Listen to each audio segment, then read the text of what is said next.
नमस्कार, मैं डॉक्टर सुषमा पांडे, सह आचार्य राजनीति विज्ञान। आज के व्याख्यान में आप सभी का स्वागत करती हूँ।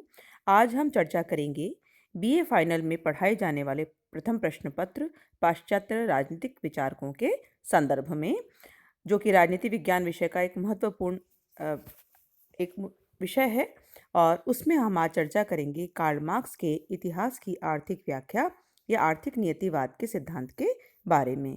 इससे पूर्व के व्याख्यानों में हम कार्ल मार्क्स के द्वंद्वात्मक भौतिकवाद का जो सिद्धांत है उसके बारे में चर्चा कर चुके हैं। उसी की कड़ी में आज हम बात करेंगे उसके अगले सिद्धांत की, जिसका शीर्षक है इतिहास की आर्थिक व्याख्या या आर्थिक नियतिवाद का सिद्धांत। तो जैसा हम पूर्व के व्याख्यानों में बात कर चुके हैं कि जो मानवीय इतिहास या मानवीय विकास को समझने के लिए जिस तरह से द्वंद्वात्मक भौतिकवाद के सिद्धांत को ऐतिहासिक विकास के नाम पर लागू करने का प्रयास कार्ल मार्क्स ने किया, उस प्रयास को हम इतिहास की भौतिक व्याख्या के नाम से जानते हैं। तो अगर हम सामान्य शब्दों में कहें कि ये जो इतिहास की भौतिकवादी व्याख्या या आर्थिक व्याख्या का सिद्धांत है, ये क्या है? तो द्वंद्ववाद या द्वंद्वात्मक भौतिकवाद के सिद्धांत को जो है सामयिक विकास के संबंध में प्रयुक्त करना इतिहास की आर्थिक व्याख्या कहलाता है। इतिहास या समाज का जो विकास होता है वह द्वंद्व की प्रणाली से होता है और भौतिक पदार्थ उस विकास को चलायमान करते हैं। यह इतिहास की भौतिक व्याख्या के सिद्धांत की मुख्य मान्यता है।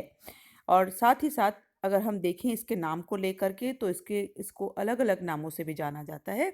इस सिद्धांत को आर्थिक नियतिवाद अथवा ऐतिहासिक भौतिकवाद अथवा इतिहास की आर्थिक व्याख्या जैसे अनेक नामों से पुकारा जाता है।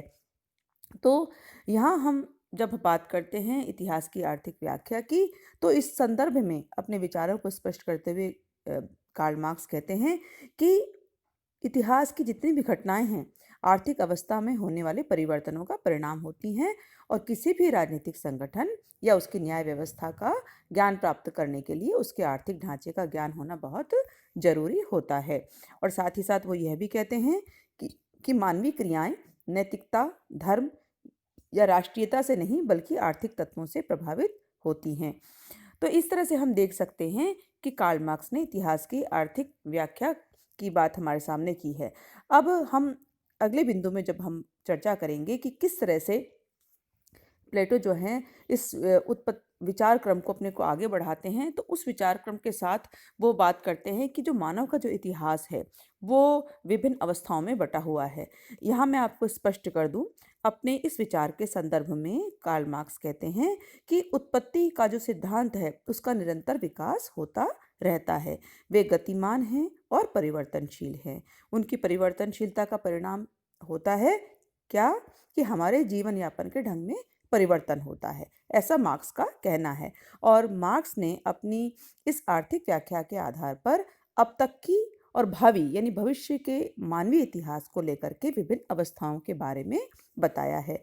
और ये जो अवस्थाएं हमें बताई गई हैं, इनमें से जो शुरू की 4 अवस्थाएं हैं, मार्क्स कहता है उनसे तो समाज गुजर चुका है और शेष जो 2 अवस्थाएं हैं उनका आना बाकी है। तो इस प्रकार हम ये कह सकते हैं कि मार्क्स जो है वो ये मानते हैं कि सभी सामाजिक, राजनीतिक और भौतिक संबंध, सभी धार्मिक और कानूनी पद्धतियाँ, सभी बौद्धिक दृष्टिकोण जो इतिहास के विकास क्रम में जन्म लेते हैं, वे सब जीवन की भौतिक अवस्थाओं से ही उत्पन्न होते हैं। तो इस प्रकार उन्होंने माना है कि जो भौतिक अवस्थाएं हैं ये परिवर्तित होती हैं, और ये चूंकि परिवर्तित होती हैं लेकिन इन परिवर्तनों को कार्ल मार्क्स ने सभी को आर्थिक व्यवस्था से होने वाले परिवर्तनों का परिणाम माना है। और ये माना है कि जब मनुष्य का सामाजिक स्तर बदलता है, परिस्थितियां बदलती हैं, तो ऐसी स्थिति में सामाजिक जीवन का स्वरूप भी बदलता है और उत्पादन के साधनों में परिवर्तन के साथ नए चरणों में समाज का विकास होता है। और साथ ही साथ मार्क्स ये भी कहते हैं कि ऐतिहासिक क्रम की प्रत्येक अवस्था, चाहे वो कितनी ही खराब क्यों ना हो ना और कितनी खराब दिखाई हमें दे, लेकिन वो पिछली अवस्था से उत्तम होती है, क्योंकि इसके पीछे उनका यह तर्क है कि विकास की वह जो स्थिति है वह विकास की चरम परिणति के निकट होती है या उसके पास होती है। तो इस तर्क के बाद कार्ल मार्क्स मानवीय इतिहास की 6 अवस्थाएं बताते हैं, या मानवीय इतिहास को वो 6 युगों में बांटते हैं। पहला काल, आदिम साम्यवादी अवस्था, या पहला जो चरण है वो कहता है कि जो पहली अवस्था है सामाजिक विकास की, वह मानता है कि इस अवस्था में उत्पादन के तरीके बहुत सरल होते थे और उस समय में पत्थर के औजार, धनुष बाण उत्पादन के मुख्य साधन थे। शिकार करना, मछली मारना और वनों से कंदमूल एकत्रित करना मनुष्य का प्रमुख व्यवसाय था, और साथ ही साथ भोजन प्राप्त करने और जंगली जानवरों से अपनी रक्षा करने के लिए सामूहिक शक्ति की जरूरत थी। इसलिए मनुष्य झुंड बनाकर रहता था, और ये जो अवस्था थी इसमें उत्पादन के साधन समस्त समाज की सामूहिक संपत्ति हुआ करते थे। अर्थात इस अवस्था में न तो कोई निजी संपत्ति थी, न कोई विवाह जैसी संस्था थी, और न ही परिवार। सब व्यक्ति समान थे, कोई किसी का शोषण करने की स्थिति में नहीं था, और इसीलिए कार्ल मार्क्स ने इसको साम्यवादी अवस्था माना है। अब हम चर्चा करेंगे कि आदिम साम्यवादी अवस्था के बाद जो दूसरी जो अवस्था है वो क्या कहलाती है। दूसरी अवस्था है दास अवस्था। यहाँ कार्ल मार्क्स कहते हैं कि जैसे जैसे भौतिक परिस्थितियों में परिवर्तन होता गया, व्यक्ति खेती और पशुपालन करने लगा, दस्तकारियों का उदय हुआ, इससे समाज में निजी संपत्ति के विचार का जन्म हुआ और श्रम विभाजन भी सामने दिखाई देने लगा। जिन व्यक्तियों के पास उत्पादन के साधनों जैसे भूमि है, औजार हैं इत्यादि पर जब अधिकार उनका होता गया, तो वे दूसरे व्यक्तियों को अपना दास बनाकर उनसे बलपूर्वक काम करवाने लगे। तो इस प्रकार आदिम समाज की जो स्वतंत्रता और समानता की स्थिति थी वो खत्म हो गई, और समाज स्वामी और दास के दो अलग अलग वर्गों में बंट गया और शोषण की स्थिति आरंभ हो गई।